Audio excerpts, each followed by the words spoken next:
Hello friends. तो problem in research आज का हमारा टॉपिक है। Problem in research. रिसर्च में क्या क्या प्रॉब्लम्स आती हैं। तो सबसे पहला जो प्रॉब्लम है, lack of fund. Lack of fund, like researcher need sufficient fund to conduct a research properly, but companies do not sufficiently allocate funds for the research and development activities. Due to lack of funds, बहुत सारा several research project either get delayed और do not proceed further. मतलब कि बहुत सारा जो research होता है, कंपनी उसके लिए फंड प्रोवाइड अच्छे से नहीं करती, जिसकी वजह से वो तो या तो डिले हो जाता है या तो आगे वो नहीं बढ़ पाता है, बीच में ही रुक जाता है। तो लैक ऑफ जो फंड है, ये बहुत ही इंपॉर्टेंट चीज़ है, ये बहुत ही मेन प्रॉब्लम होता है किसी भी रिसर्च में। No centralized database. Next one is no centralized database. There is no centralized database system available for research in India, due to which it is very difficult to find the information about already conducted related research. तो अच्छे से centralise data क्या होता है कि किसी भी research का कोई एक लोकेशन होता है जहाँ पे सारे रिसर्च का वो रखा रहता है कि क्या क्या रिसर्च अभी तक हुआ है, क्या नहीं हुआ है। तो ऐसा कोई भी सेंट्रलाइज डेटाबेस अवेलेबल नहीं है, जिसकी वजह से रिसर्च में बहुत सारी प्रॉब्लम्स आती है। मान लीजिए हम कुछ मेहनत स्टार्टिंग से हर रिसर्च में कर रहे हैं, तो बहुत ज़्यादा टाइम टेकिंग हो जाता है। तो एक सेंट्रलाइज डेटाबेस होना चाहिए जहाँ पे कुछ पहले से जो प्राइमरी रिसर्च हो चुके हैं उन्हें कहीं सेव करके स्टोर करके रखा गया हो, जिससे कि हम उसके आगे की रिसर्च को फॉलो कर सकें। सो इसकी वजह से भी बहुत सारे रिसर्च नहीं हो पाते, नो सेंट्रलाइज डेटाबेस की वजह से। No coordination among researcher. No coordination among researcher, इसका मतलब क्या है कि अगर जैसे एक रिसर्च को बहुत सारे लोग ग्रुप में कर रहे हैं, ठीक है, तो उनके बीच कोई भी कोऑर्डिनेशन नहीं है, जिसकी वजह से बहुत सारी प्रॉब्लम्स आती हैं। तो कोऑर्डिनेशन बहुत ज़्यादा जरूरी है। Research work require a strong code of conduct to be followed. The researchers do not follow the norms, due to which they have no coordination. The result in difference of opinion among them, which is turn in affect the quality of research work. अलग अलग opinion होता है, जिसकी वजह से उसकी जो quality होती है वो बहुत ज़्यादा अफेक्ट करती है, ठीक है। Next one is lack of library management. The libraries in India are not managed properly. जो इंडिया में है लाइब्रेरी, वो अच्छे से मैनेज नहीं हो पाती है, जिसकी वजह से बहुत बड़ा प्रॉब्लम क्रिएट करता है रिसर्च में। The libraries in India are not managed properly. There is a lack of books, journals, and reporting libraries, due to which the crucial time of researchers are wasted in finding the useful information from available material. तो इसकी वजह से जो पहले से material available है उसमें भी रिसर्चर को फाइंड करने में बहुत ज़्यादा प्रॉब्लम होता है, क्योंकि कोई भी बुक्स, कोई भी जर्नल, कोई भी लाइब्रेरी मेंटेन नहीं होती है इंडिया में, खास करके ये प्रॉब्लम आती है। Absence of ethics in research. Researchers in India have no proper knowledge about the domain, due to which they copy the material from other research work instead of conducting the research on their own. तो बहुत सारे researcher होते हैं जो कि ethics follow नहीं करते हैं, like code of conduct follow नहीं करते हैं। तो वो क्या करते हैं कि कॉपी करने लगते हैं, दूसरे रिसर्चर का जो रिसर्च है वो कॉपी करने लगते हैं, जिसकी वजह से बहुत बड़ा प्रॉब्लम होता है। रिसर्च में रिलायबिलिटी नहीं होती है। तो ये सारी चीज़ें प्रॉब्लम्स क्रिएट करती है। Lack of proper contact between researcher department. तो जो रिसर्च डिपार्टमेंट होता है उसमें भी अच्छे से कांटेक्ट नहीं हो पाता है, कंसर्न डिपार्टमेंट नहीं कोऑर्डिनेट कर पाती है, बहुत एक्टिव नहीं होती, तो ये भी बहुत बड़ा प्रॉब्लम है। Okay. No trust on researcher. बहुत सारा ऐसा ऑर्गेनाइजेशन है जो रिसर्चर पे ट्रस्ट ही नहीं करता है। Many of the organization do not cooperate with the researcher due to lack of trust. Companies so unwillingness to share information because of the risk of misuse of data. तो companies को ऐसा लगता है कि कहीं उनकी डेटा को misuse ना किया जाए, इस वजह से वो रिसर्चर पे ट्रस्ट नहीं करते, तो बहुत सारी ऐसी चीज़ें इन्फॉर्मेशन है जिनको नहीं देते हैं, तो इस वजह से भी बहुत सारा रिसर्च रह जाता है। Lack of skilled researcher. Researcher को जो ट्रेनिंग देना चाहिए प्रॉपर रिसर्च करने का, वो भी बहुत बड़ा चीज़ है जो इंडिया में नहीं है। खास करके रिसर्चर की वेल ट्रेनिंग नहीं होती है कि कैसे डेटा को कलेक्ट करे, कैसे सैम्पल करे, कैसे एनालाइज करे, तो इस वजह से भी प्रॉब्लम्स आती है। डेटा मैनिपुलेशन भी एक बहुत बड़ा प्रॉब्लम है रिसर्च में, क्योंकि वो बहुत सारी चीज़ें थ्योरेटिकली अपने हिसाब से मैनिपुलेट करके रिसर्च को प्रेजेंट कर देते हैं, जो कि थ्योरी में तो कुछ और होता है और प्रैक्टिकली कुछ और होता है। तो इस दोनों के बीच में कोई कॉम्बिनेशन नहीं हो पाता है, कोई क्या बोलते हैं कि इम्प्लीमेंटेशन नहीं हो पाता है। तो इस वजह से दोनों डिफरेंस दोनों के बीच में आ जाता है। तो ये रीज़न होता है कि बहुत बड़ा प्रॉब्लम होता है एक रिसर्च वर्क में। Costly affair. बहुत सारा रिसर्च ऐसा होता है जो बहुत ज़्यादा, जो उसका प्रिंटिंग और पब्लिशिंग होता है बहुत ज़्यादा कॉस्टली होता है। कुछ चीज़ें इंटरनेशनली अगर उसको पब्लिश करो तो उसका बहुत ज़्यादा फंड लगता है, तो इस वजह से भी रिसर्च जो होता है वो पब्लिश नहीं हो पाता है। तो ये सारी प्रॉब्लम्स हैं, आप देख लीजिएगा, problems in research. Next one is precaution to the research.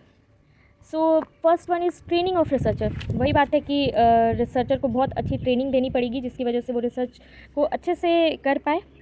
तो बहुत ज़रूरी है प्रॉपर ट्रेनिंग देना कि कैसे डेटा एनालाइज करते हैं, कैसे कलेक्ट करते हैं। तो इसकी बहुत ज़्यादा ज़रूरत है, जिसकी वजह से रिसर्च बहुत अच्छे से हो सकता है। Association among organisation.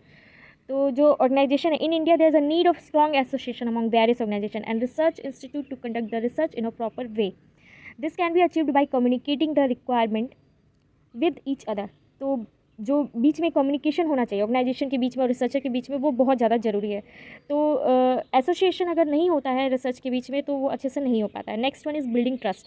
ट्रस्ट बहुत ज़्यादा ज़रूरी है। देखिए, जो चीज़ें प्रॉब्लम्स में थी वही प्रिकॉशन में है, मतलब जो प्रॉब्लम्स हो रही हैं उनको दूर करने से ही अच्छे से रिसर्च होगा। तो ट्रस्ट बनाना पड़ेगा रिसर्चर पे, तभी वो डेटा शेयर करना पड़ेगा, तभी अच्छे से कुछ भी रिसर्च हो पाएगा। सेंट्रलाइज डेटाबेस होना चाहिए, जैसे उधर था सेंट्रलाइज डेटाबेस नहीं होने की वजह से प्रॉब्लम हो रही। कंपाइलेशन एंड रिवीजन, कोई भी रिसर्च आप कर रहे हैं, ठीक है, the repetition of research work can be minimize by periodically analyzer related research work. जो बार बार चीज़ें रिपीट हो रही है वो नहीं होना चाहिए। The researcher should be attentive about the research problem being studied by the other researcher. Researcher को पता होना चाहिए कि पहले क्या चीज़ें रिसर्च हो चुकी है, उस पर ध्यान देके ही नेक्स्ट करना चाहिए। Top management support. Management should also support the researcher in their research studies. They should try to facilitate all the possible data to the researcher for conducting research properly. तो जो मैनेजमेंट है उसको सारी data provide करनी चाहिए researcher को, जिससे कि वो बहुत अच्छे से प्रॉपरली रिसर्च कर सके। इसके लिए एक्सेस भी देना चाहिए, libraries for efficient research work. Libraries भी देनी चाहिए जिसकी वजह से वो अच्छे से रिसर्च कर सके। नेक्स्ट टॉपिक की need of research in education. Research in education has enabled substantial progress to be made in curriculum development and reform, educating slow learners, understanding the psychological traits of the physically challenged individual. तो need क्या है, research की need क्या है education में? तो research in education has enabled substantial progress. जो curriculum development है इसमें प्रोग्रेस होता है और रिफॉर्म चीज़ें रिफॉर्म होती है, नई बन के आती है। एजुकेटिंग स्लो लर्नर्स, जो स्लो लर्नर्स है उसे कैसे एजुकेट किया जाए, ये सब रिसर्च करके ही पता चलेगा। Understanding the psychological traits of the physically challenge individual. जो बहुत सारे ऐसे बच्चे हैं जो फिजिकली चैलेंज हैं, मतलब उनको कैसे साइकोलॉजिकल ट्रेट बताते हैं, कैसे उनको एजुकेशन प्रोवाइड किया जाए, तो ये सारी चीज़ें एजुकेशन रिसर्च के अंदर आती है। And adapting method of instruction to need of individual learner, और अलग अलग इंडिविजुअल लर्नर्स हैं उनके लिए मैथड ऑफ इंस्ट्रक्शन प्रोवाइड करता है कि किस तरीके से उन्हें गाइड करना चाहिए, पढ़ाना चाहिए। There are various consideration which emphasize need of research in education. There as follows.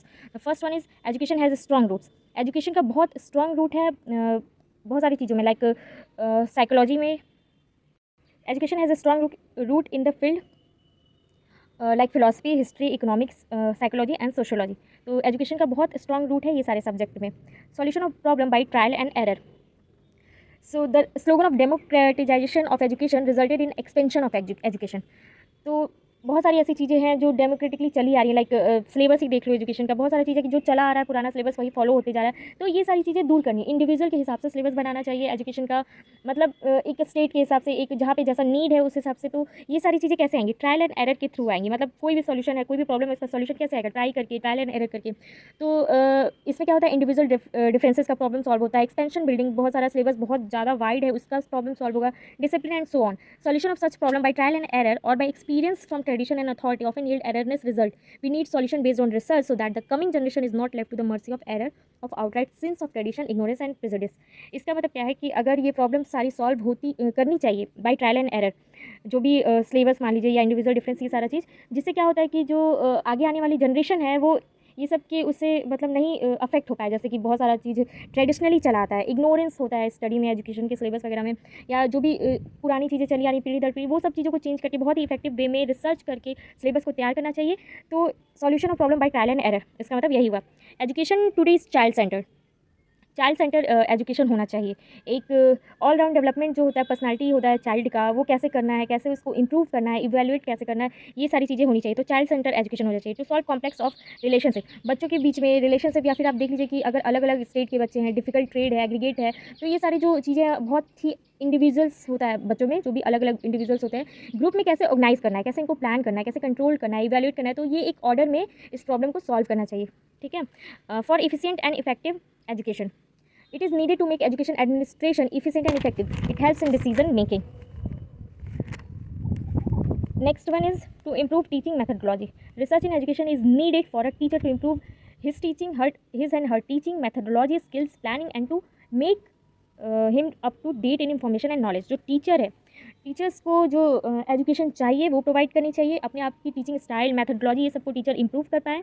उनकी जो स्किल्स है, प्लानिंग है, और जो अप टू डेट मार्केट में होना चाहिए टीचर्स को, उनका नॉलेज अप टू डेट होना चाहिए, ये सारी चीज़ें टीचिंग मैथडोलॉजी प्रोवाइड मतलब इंप्रूव करनी चाहिए। टीचर्स के अंदर ये सारी चीज़ें इंप्रूव होनी चाहिए, तभी एक एजुकेशन जो होती है वो अच्छे से हो पाती है। सो ये तीनों टॉपिक मैंने कवर कर दिया। अब नेक्स्ट सिलेबस में देखते हैं क्या बचा है। सो नेक्स्ट टॉपिक मैं पढ़ाने वाली हूँ फंडामेंटल रिसर्च के बारे में और एजुकेशन रिसर्च के बारे में। तो ये दोनों टॉपिक नेक्स्ट ख़त्म करते हैं, उसके बाद अप्लाइड और एक्शन रिसर्च बचा रहेगा। सो अगर आप लोग को मेरी वीडियो अच्छी लग रही है, पसंद आ रही है, तो please like share and subscribe the bell icon. Thank you so much guys.